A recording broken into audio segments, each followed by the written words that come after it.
Nah, sekarang jenis-jenisnya. Ini biar semakin lengkap ya wawasan kita tentang apa itu istiqomah. Saya ambilkan dari 2 tokoh. Yang pertama dari Syekh Ibnu Qayyim al-Jauziyah dan yang kedua dari Syekh Abu Sa'id al-Khodimi. Ini agak mirip sebenarnya tapi cara menjelaskannya berbeda. Istiqomah jenis pertama kata Ibnu Qayyim itu istiqomah dalam perkataan. Ini yang sering kita sebut konsisten. Tadi bilang apa, sekarang tetap akan bilang itu juga. Karena dia mantep dalam kebenaran. Tidak, kalau orang Jawa punya istilah esuk tempe sore dele. Tadi ngomong apa, sekarang ngomong apa.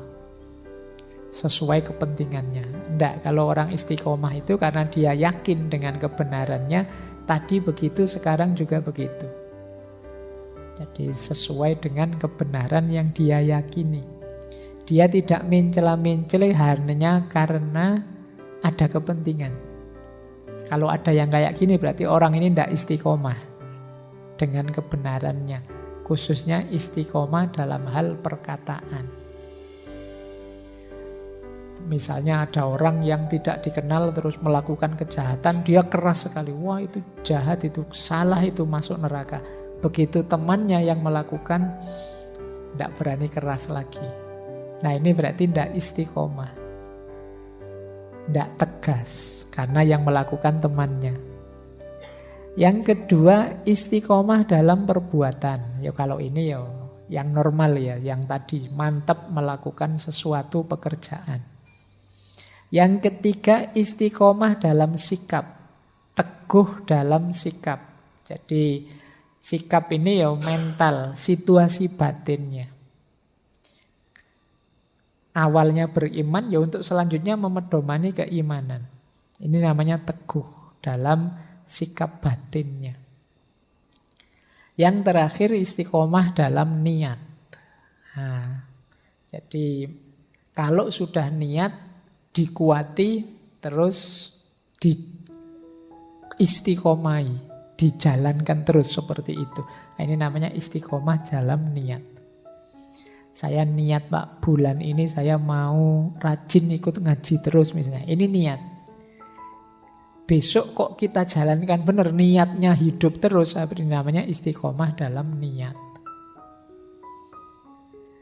Terus niat ini dikatakan, dibunyikan, Pak saya janji bulan ini ngaji terus.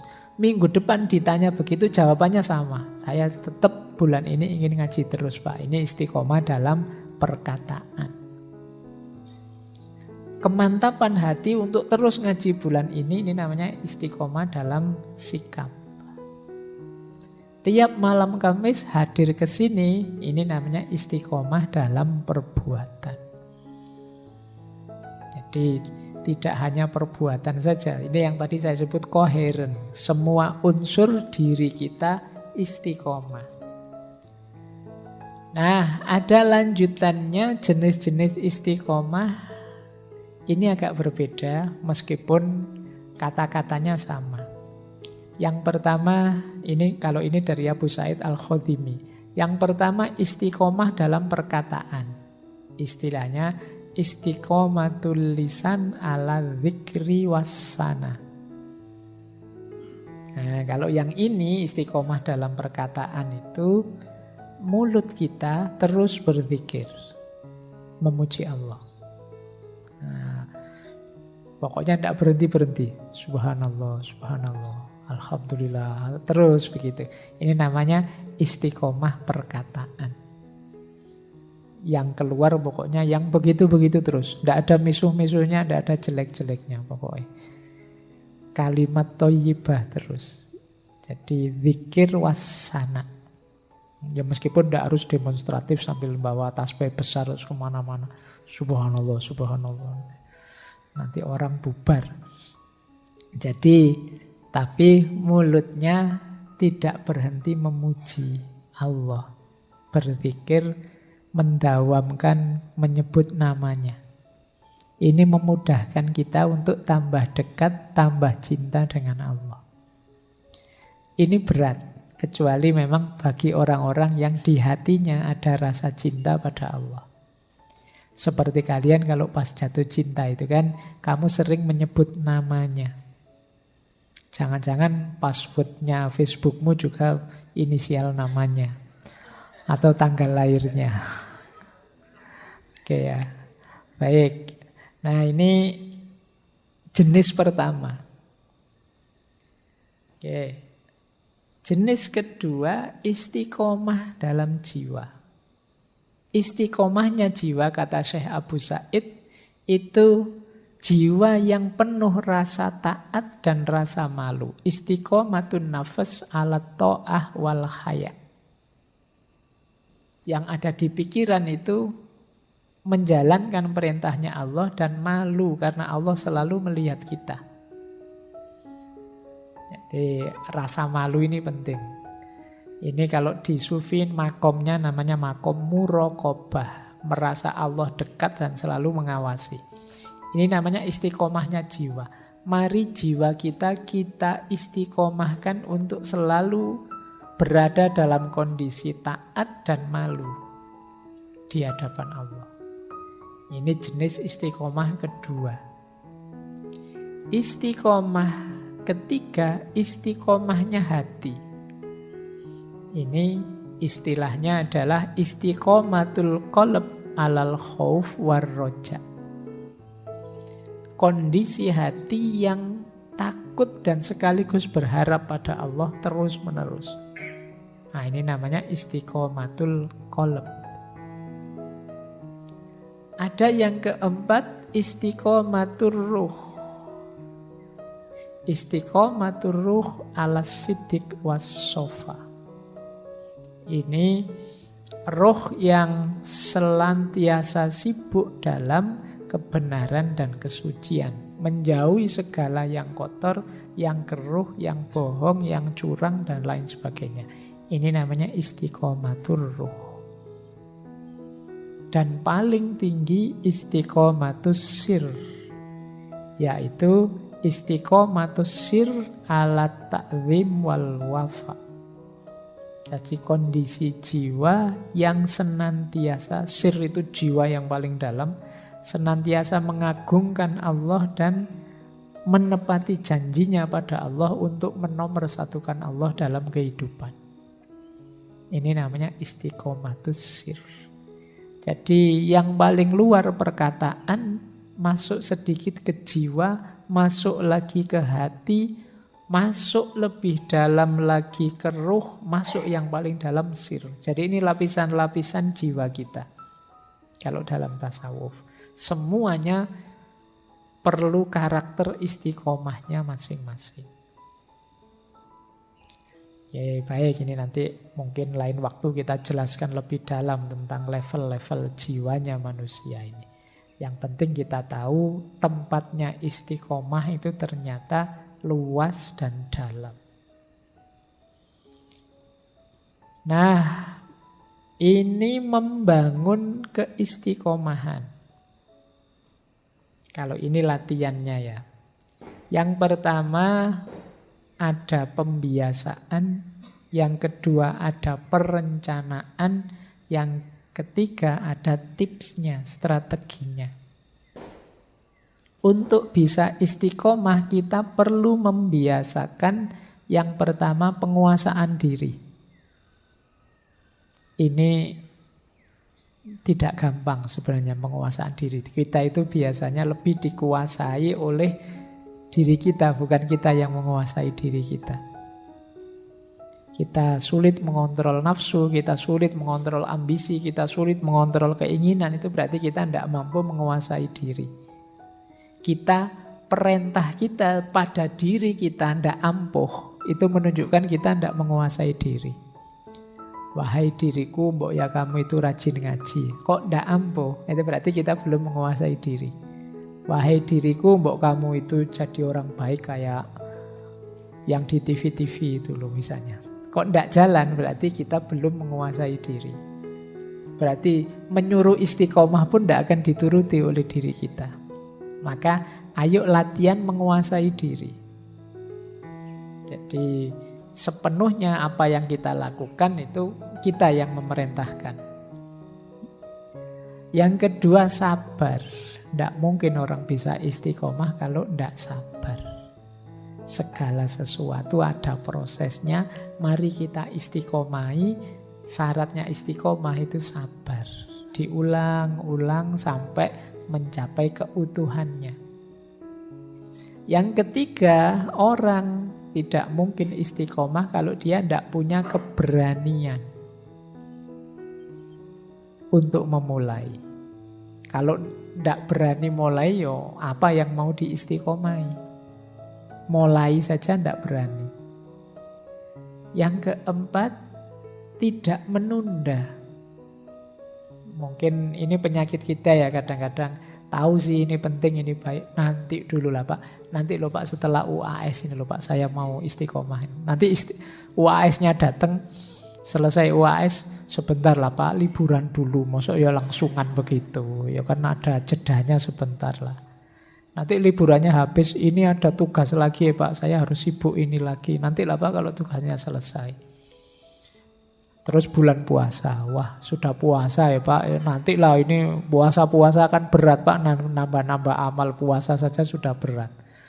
Nanti Idul Fitri juga begitu, wah ini masih syukuran Pak, Idul Fitri, masa enggak toleran Pak, yo nantilah Pak.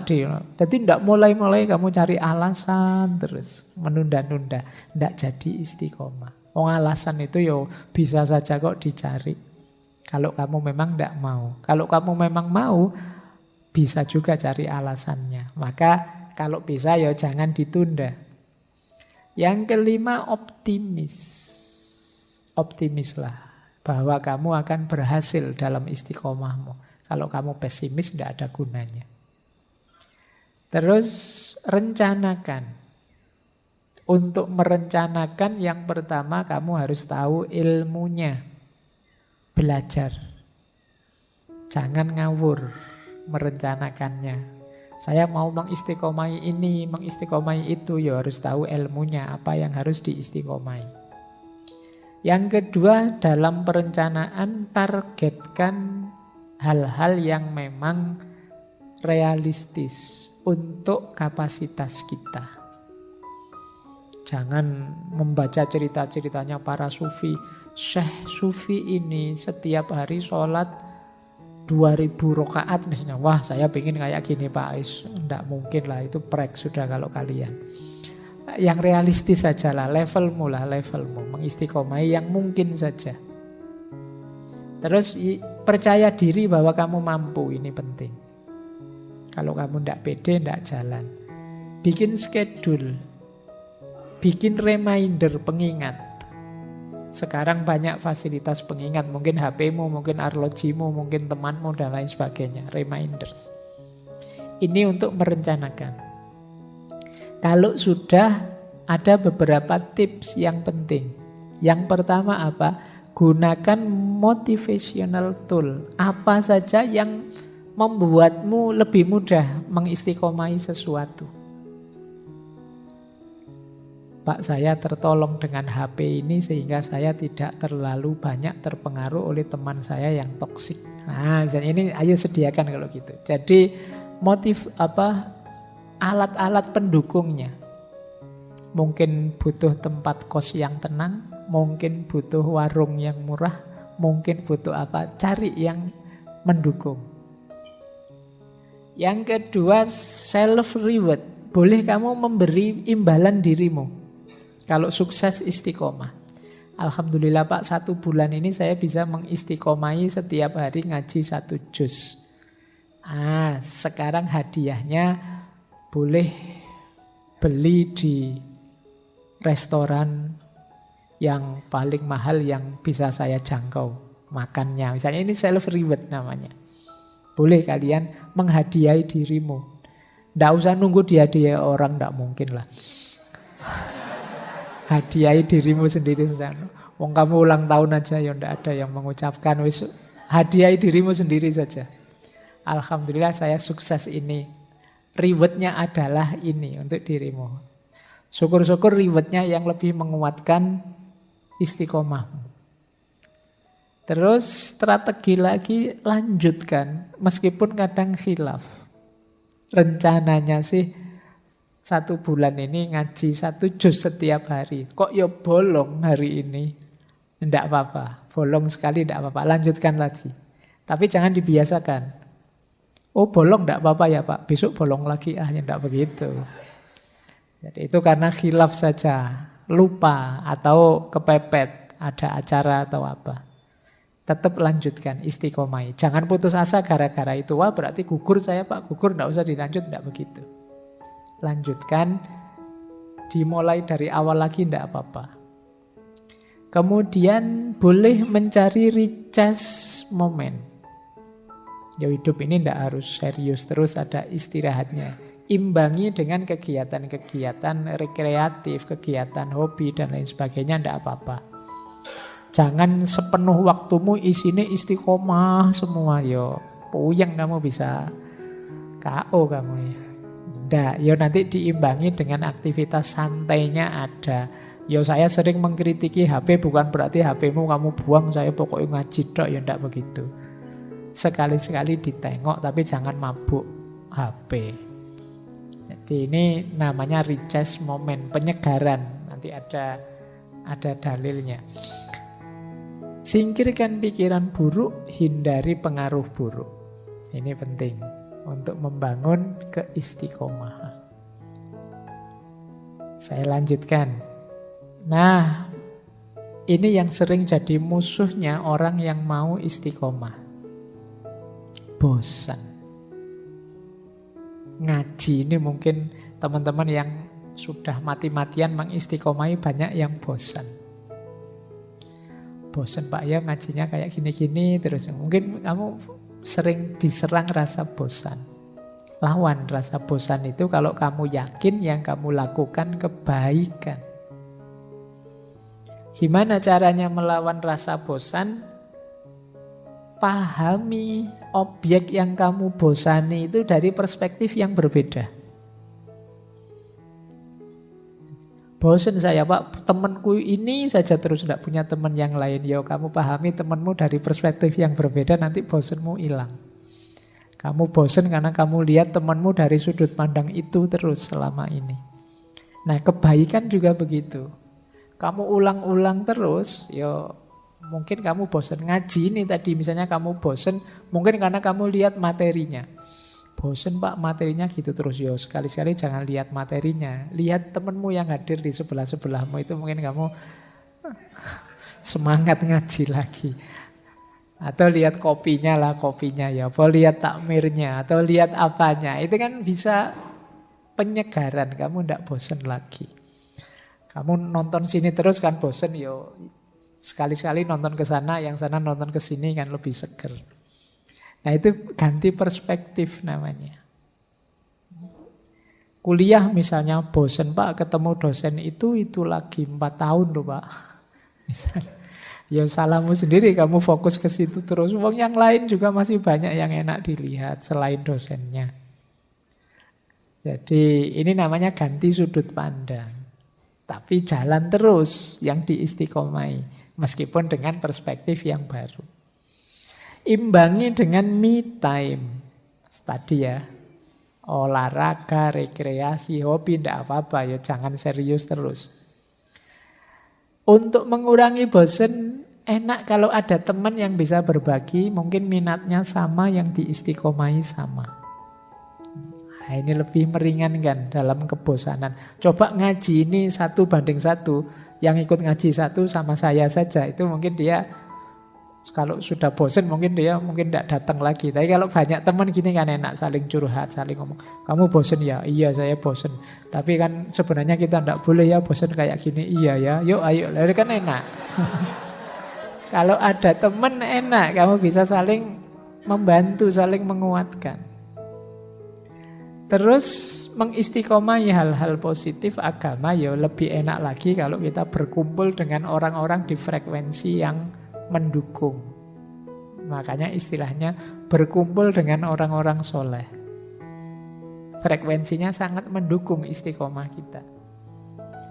Dan tentu saja ayo menjaga dari pengaruh yang mengeruhkan. Jadi hal-hal yang negatif yang menghalangi istiqomah. Terakhir tentu saja berdoa. Ini yang bisa mengatasi rasa bosan kita. Ini contoh doa ya, ini doanya aulia dulu pernah kita bahas, Syekh Hasan Al-Basri. Ini doa dari beliau meminta istiqomah. Allahumma anta rabbuna farzuqnal istiqomah. Ya Allah, Engkau Tuhan kami, maka berilah kami rezeki dalam bentuk istiqomah. Nah ini kalau wali ya yang diminta ini. Kalau kalian kan minta nilai, minta kaya, minta jodoh. Kalau ulama mintanya istiqomah. Karena beliau tahu pentingnya istiqomah. Maka meminta istiqomah. Lanjut, saya loncati ya. Ini ada contoh ilustrasi hadis tadi loh. Bahwa hidup ini jangan kaku terus. Ada momen-momen kita ya istirahat. Ini hadis ini ada, ini boleh dicari di Sahih Muslim. Cerita seorang sahabat namanya Hamdullah. Hamdullah ini yo serius ingin menjalankan agama. Cuma beliau ini mengeluh begini. Satu ketika beliau mendengarkan Rasulullah ceramah, cerita tentang surga, neraka. Wah itu waktu pengajian itu saya harus serius menjalankan agama. Tapi begitu pulang ke rumah, asik dengan anak, dengan istri, tekad yang luar biasa tadi ya agak kendur. Dalam keasikan hidup normal, tidak di masjid.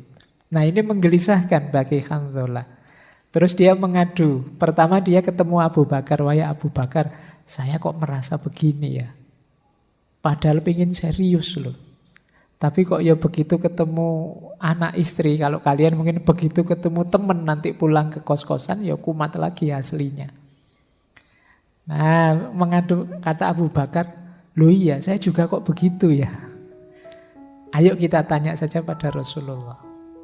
Nah, begitu tanya pada Rasulullah, jawabannya Rasulullah, wahai Hamdullah, itu yang saya kasih tanda kuning itu, saatan-saatan. Saatan-saatan itu segala sesuatu ada waktunya. Tidak apa-apa, kalau waktunya santai ya santai saja. Waktunya main game ya main game saja. Tapi waktunya mengistiqomai amal baik tadi ya jalankan yang serius. Jangan serius terus. Kalau serius terus ya itu seperti hadis Aukamakol yang di paling bawah itu. Rawihul kuluba sa'atan ba'da sa'atin fa innal kuluba idza kallat amiyat. Istirahatkanlah hatimu sesaat demi sesaat. Jadi ya serius terus istirahat, ya serius terus istirahat. Kenapa begitu? Fa innal kuluba, karena sesungguhnya hati itu idza kallat amiyat. Kalau sudah lelah dia buta. Hati itu kalau sudah lelah sampai puncak kejenuhan, puncak kebosanan, itu kan tidak jernih lagi. Maka ayo yo serius, tapi nanti ada istirahatnya, ada mainnya sebentar, rekreasinya sebentar, tidak masalah. Ya seperti istilah kalian hari ini itu loh, kalau ada orang sudah tidak karu-karuan kan kita menyebutnya, oh kamu kurang piknik. Nah, kenapa kurang piknik? Kamu terlalu serius selama ini. Ayo sekali-sekali piknik. Baik, ini contoh tadi ya, bahwa yo memang perlu me time, perlu waktu tertentu untuk kita menikmati hidup ini biar kita juga bisa bersyukur. Nah, kalau diringkas ini, jalan kita untuk bisa kuat istiqomahnya, yang pertama, kita harus paham tujuannya, set goals. Yang kedua, stay fokus, jaga fokus terus-menerus. Yang ketiga, do not procrastinate, jangan ditunda-tunda. Yang keempat, share, biar tidak apa-apa orang tahu, target-target istiqomahmu. Tidak apa-apa temanmu tahu bahwa saya ini ingin rajin Senin Kemis sekarang. Saya ini setidaknya temanmu yang tahu tadi jadi penyeimbang. Siapa tahu kamu lupa khilaf. Loh katanya mau Senin Kemis malah pagi-pagi ngajak sarapan misalnya. Nah kan ada teman. Kalau kamu tidak cerita tadi kan dia tidak tahu. Maka share goal, tidak apa-apa. Bareng-bareng kalau punya sahabat kamu berbagi. Yuk kita bareng-bareng mengistiqomahi ini. Misalnya saya target tiap pagi nulis misalnya. Kalau teman tahu kan enak. Habis subuh jangan tidur. Tadi katanya mau nulis. Terus stay positif. Optimis lah. Dan self reward. Tidak apa-apa kamu beri hadiah dirimu kalau sukses. Dalam jangka waktu tertentu. Oke. Nah ada booster, ada blocker. Boosternya tentu saja untuk bisa istiqomah kita perlu ilmu, kita perlu ikhlas, kita perlu warok. Warok itu terjaga dari hal-hal buruk. Kita perlu qanaah, mental ridho menerima apapun jatah kita. Dan mujahadah, upaya yang terus-menerus untuk mendekat pada Allah. Ini menguatkan istiqomah. Ada blocker. Blocker ini menghalangi istiqomah. Yang pertama apa? Manja. Tidak tahan banting. Ada kesulitan sedikit saja bubar istiqomahnya. Ini namanya manja. Cengeng. Nah, mungkin badannya gagah tapi cengeng. Ada godaan sedikit terus bubar istiqomahnya.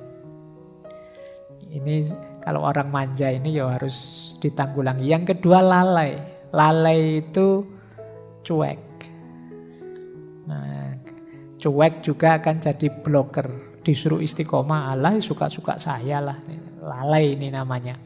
Ada lagi yang ketiga, kelihatannya sibuk luar biasa tapi tidak ada artinya kesibukannya. Hal-hal yang tidak penting semua. Jadi, nah ini banyak teman-teman mungkin coba dicek ya. Mungkin banyak kesibukan kita, yo sibuk sih. Mau diajak ini, wah tidak bisa saya sibuk, tidak bisa saya sibuk. Sibukmu apa? Ini loh sudah mau naik level gameku ini terus-terusan. Ah ini coba deh, jangan-jangan waktu kita habis untuk hal yang tidak penting.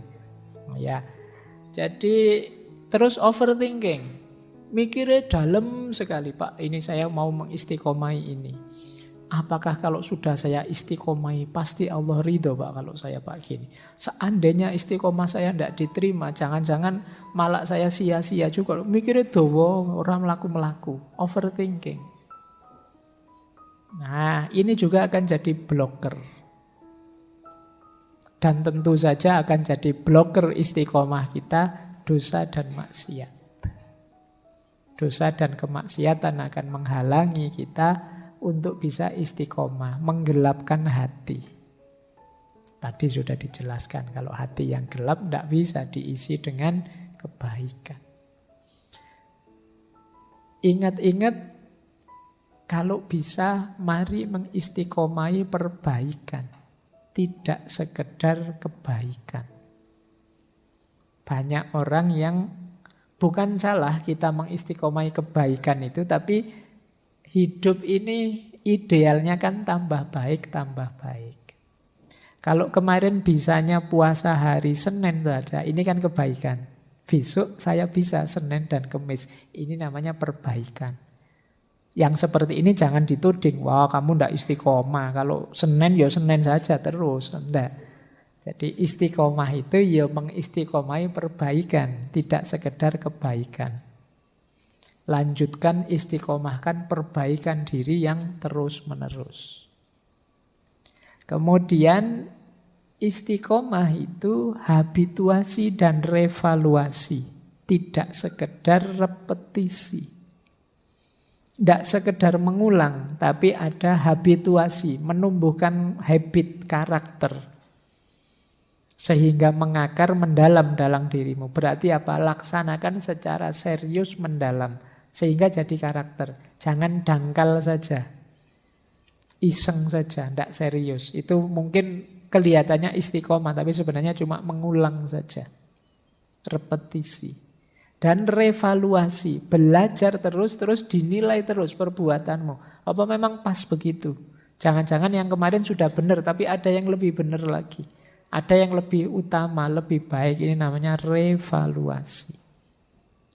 Jadi istiqomah itu habituasi dan revaluasi, tidak sekedar repetisi. Nah, terakhir saya tutup dengan cerita. Ini cerita Syekh Abdul Qadir Jailani. Ini pengantar untuk minggu depan. Hubungannya istiqomah dengan karomah.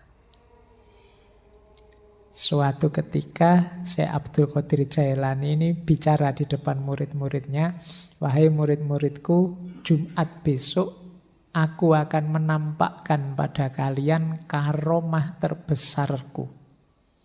Wah, ini kan luar biasa. Kalau teman-teman membaca kisahnya Syekh Abdul Qadir Jailani ini kan karomah-karomahnya banyak sekali.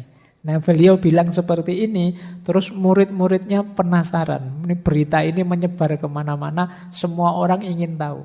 Maka Jumatannya jadi ramai sekali. Jumat itu banyak orang datang ke masjid. Nah, terus ya seperti biasa ritual-ritual ibadah Jumat. Syekh Abdul Qadir setelah Jumatan selesai, beliau naik mimbar. Kemudian tanya pada hadirin sholat Jumat. Beliau tanya, apakah kalian sudah melihat karomahku? Ya mereka belum lihat apa-apa. Tiba-tiba ditanya, ya mereka bilang, loh kami tidak melihat apapun. Ya biasa saja, ini kita masih baru selesai sholat Jumat. Terus beliau berkata, sekarang aku ingin bertanya pada kalian. Tolong jawab dengan jujur. Apakah kalian pernah melihatku meninggalkan sholat fardu? Ya, mereka menjawab tidak pernah. Pernahkah kalian melihatku meninggalkan puasa Ramadan? Tidak. Jawab mereka. Pernahkah melihatku berbohong? Pernahkah kalian melihatku mengambil haknya orang lain? Pernahkah kalian melihatku bergunjing? Mereka juga menjawabnya tidak. Apakah sholat yang aku kerjakan berbeda dengan sholat yang Rasulullah kerjakan? Tidak.